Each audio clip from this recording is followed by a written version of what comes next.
وبركاته.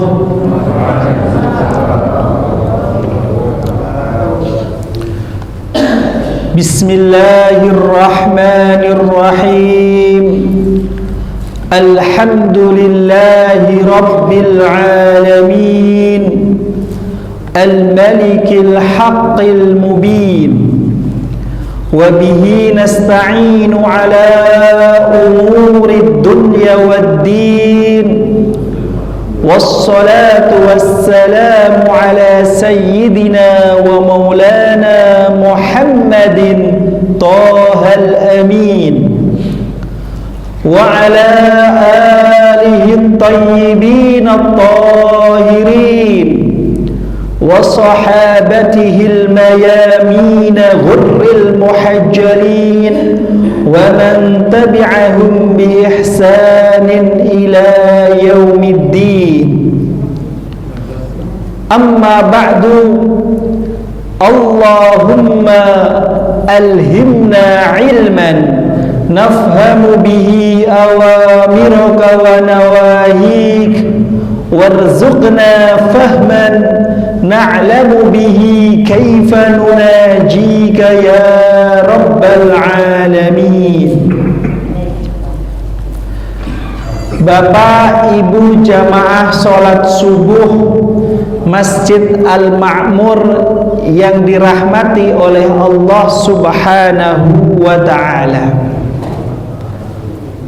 puja dan puji serta syukur kehadirat Allah Subhanahu wa ta'ala adalah hal yang mulia dan seyogyanya bagi kita makhluk yang lemah untuk senantiasa tak bosan-bosannya melafalkan puja dan puji serta syukur kehadirat Allah dengan lafal alhamdulillahi wasyukru lillah. Karena atas hidayahnya, atas nikmatnya dan anugerahnya, kita mendapatkan kesempatan untuk hadir di majelis ilmu. Sholawat serta salam hendaknya senantiasa kita haturkan, kita lantunkan, kita sholawatkan, kita salamkan kehadirat baginda Nabi besar Muhammad sallallahu alaihi wasallam, berikut keluarganya, sahabatnya, dan orang-orang yang istiqomah menauladani akhlaknya. Mudah-mudahan kita semua kelak bersama Rasulullah sallallahu alaihi wasallam bisa melewati hari kiamat, hari akhir, yaumul hisab, sehingga kita semua masuk ke surganya Allah Subhanahu wa ta'ala. Melanjutkan daripada pengajian kita di pertemuan yang lalu, yaitu pengajian hadis sahih Al-Bukhari, di mana menurut banyak ulama dinyatakan bahwa tidak ada kitab paling sahih, kitab paling valid setelah Al-Quran di muka bumi ini kecuali Sahih Al-Bukhari. Meskipun sebelumnya Al-Imam Asy-Syafi'i pernah mengatakan tidak ada di atas muka bumi ini kitab yang paling sahih setelah Al-Quran kecuali kitab Muwatta Imam Malik. Kenapa demikian? Karena Sahih Al-Bukhari belum ada. Karena Imam Al-Bukhari itu muridnya Imam Syafi'i. Nah, setelah dibandingkan, nyata ulama mengatakan Sahih Al-Bukhari adalah kitab yang paling sahih, paling valid setelah Al-Quran yang ada di muka bumi ini. Dan alhamdulillah kita oleh Allah diskenariokan duduk untuk sama-sama mengkaji daripada sabda-sabda mulia baginda Rasulullah sallallahu alaihi wasallam yang termaktub, yang tertera, yang tersusun di dalam kitab Sahih Al-Bukhari ini. Bapak Ibu yang dirahmati oleh Allah Subhanahu wa taala, pada kesempatan ini kita sampai pada satu bab yang dicantumkan oleh Al-Imam Al-Hafidh Abu Abdullah Muhammad ibn Ismail Al-Bukhari rahimahullahu tabaraka wa ta'ala wa nafa'ana bihi wa bi'ulumihi wa bi karamati du'aihi amin. Imam Bukhari mencantumkan satu bab yang diberi judul Al-ilmu qabla al-qawli wal-amal. Ilmu, dasar logika, dasar ilmu itu harus menjadi hal yang pertama dan utama.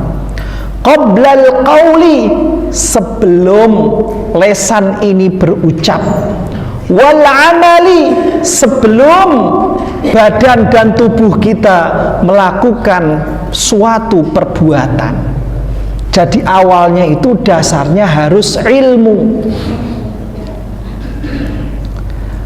Nah, makanya bab ini sangat penting sekali. Kenapa mesti ilmu yang pertama? Karena manusia berbeda dengan makhluk Allah yang lain karena dia dianugerahi yang disebut akal. Akal kalau bekerja secara benar, disitulah ilmu muncul. Kenapa gunung tak sanggup menerima wahyu Allah yang namanya Quran, tetapi manusia mampu? Karena ia diberi satu keistimewaan yang namanya akal. Maka dengan akal ini lalu muncul konsepsi ilmu. Setelah muncul konsepsi ilmu, baru orang itu berbicara, baru orang itu berbuat. Maka setelah itu muncul yang namanya pertanggungjawaban. Pertanggungjawaban di dunia antara kita saling bertanya, saling klarifikasi. Pertanggungjawaban di hadapan Allah nanti di yaumul hisab. Namanya pertanggungjawaban adalah dasar ilmunya apa? Nah, itu pertanyaannya. Makanya di Quran itu muncul secara jelas, wala taqfu ma laysa laka bihi ilm, inna sam'a wal basara wal fuada kullu ulaika kana anhu mas'ula. Janganlah ngomong, janganlah berbuat, janganlah membuat keputusan, jangan melakukan suatu perbuatan tanpa dasar dengan ilmu. Karena apa? Inna sam'a, anugerah kuping untuk mendengar, menyerap informasi. Berarti ilmu itu dasarnya adalah informasi awalnya. Wal basar, ilmu itu melihat, empiris, dengan akal, dengan hati itu melihat juga. Wal fuada, hati kemudian membuat justifikasi dan kesimpulan-kesimpulan. Semua itu nanti dimintai pertanggungjawaban. Makanya Al-Imam Al-Bukhari membuat satu bab Al-ilmu qoblal qawli wal amal. Ilmu itu harus muncul duluan sebelum perkataan lewat lesan, sebelum perbuatan lewat badan. Begitu pula Sayyiduna Adam alaihi salam, bapak kita yang namanya Adam alaihi salam, ketika diciptakan awal, apa yang Allah berikan kepada bapak kita Adam alaihi salam? Wa 'allama Adam al-asma'a kullaha, al-ayah. Sini Dam, saya ajarin dulu, tak kasih ilmu dulu, kasih ilmu. Jadi ilmu itu tidak mungkin manusia tiba-tiba berilmu, harus ada pengajarannya dulu. Nggak mungkin akal langsung punya konsepsi berpikir, berpikir ini itu, sebelum adanya informasi. Nah, oleh karena itu, maka di agama kita Islam, seseorang itu disebut mukallaf. Mukallaf itu orang yang sudah menerima beban tanggung jawab menjalankan syariat Allah. Ya sholat, puasa, zakat, nah itu mukallaf namanya. Syaratnya apa? Al-aqil al-balik, sudah nyampe tahap akil. Akil itu beda dengan zu aklin. Nah, kalau zu aklin dia memiliki akal. Akal dalam artian kata benda. Tapi kalau al-aqil, wah, dia sudah punya konsepsi berpikir, bisa bedain antara 5.000 sama 50.000, sudah bisa bedain.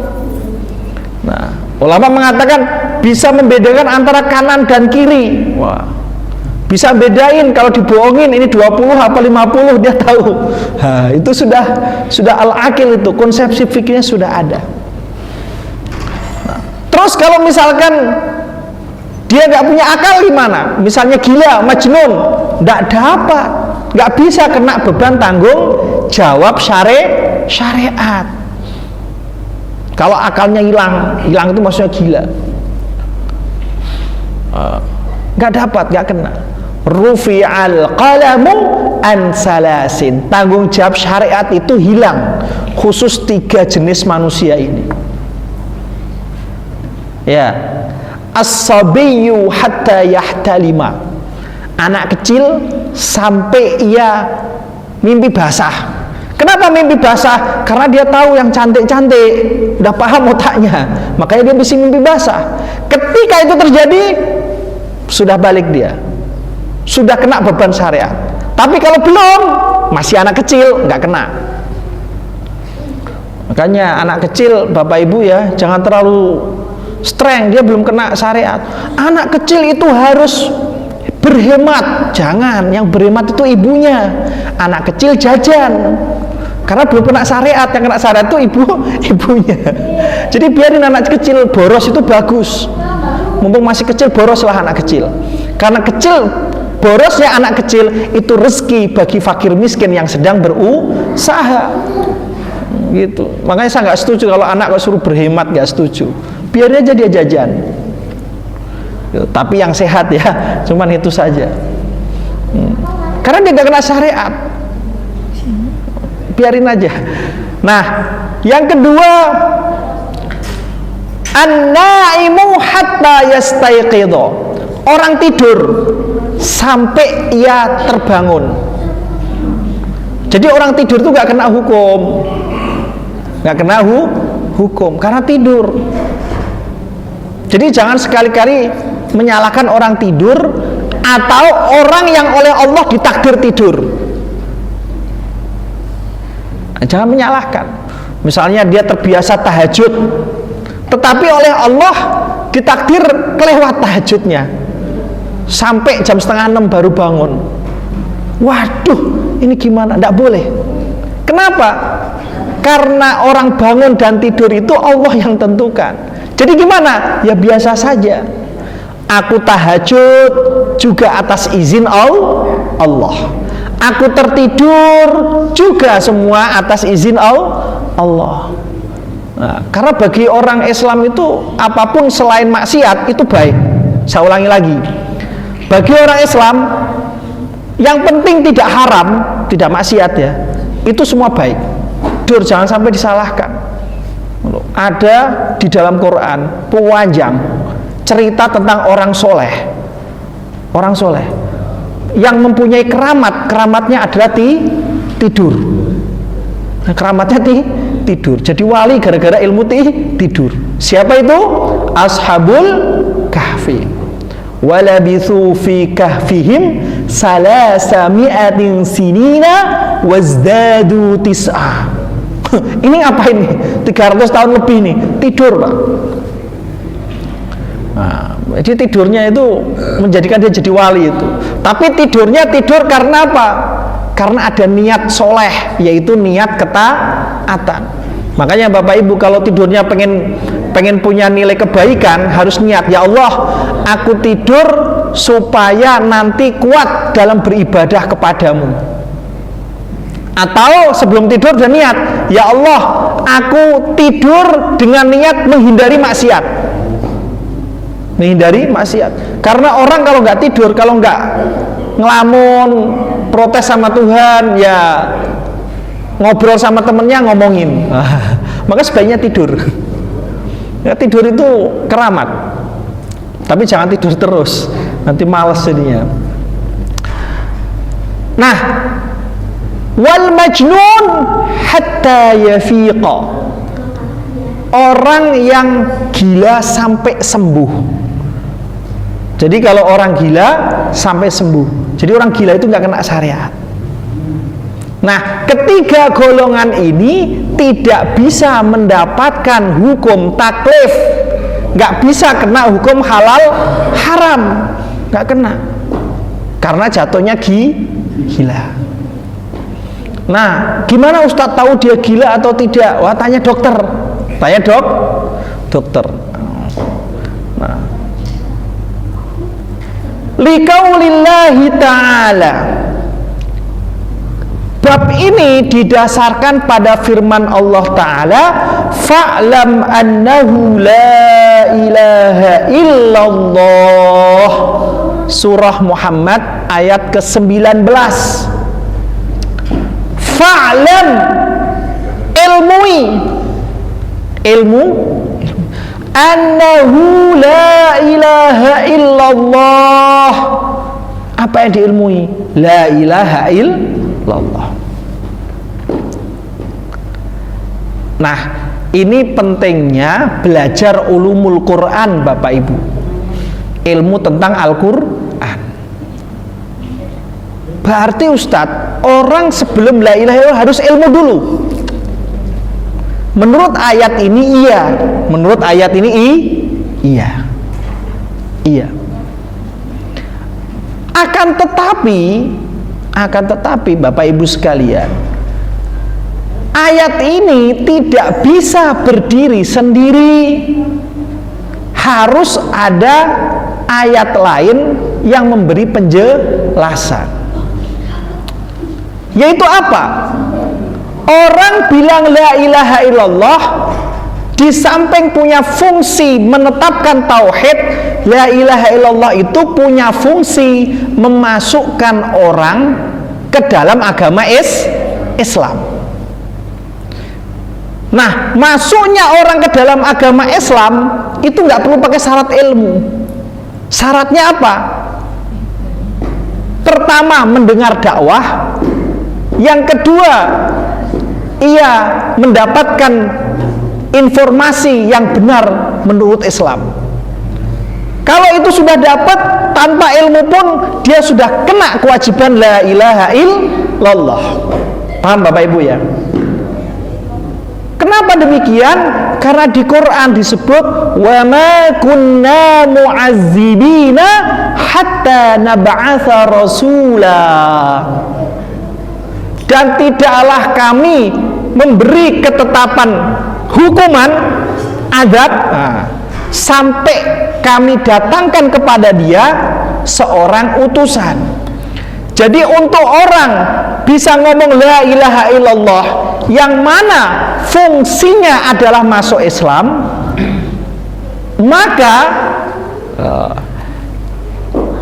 syaratnya adalah dia mendengar dakwah Rasul, dia melihat informasi yang benar secara Islam. Kalau itu sudah dengar, dia sudah kena kewajiban untuk masuk Islam.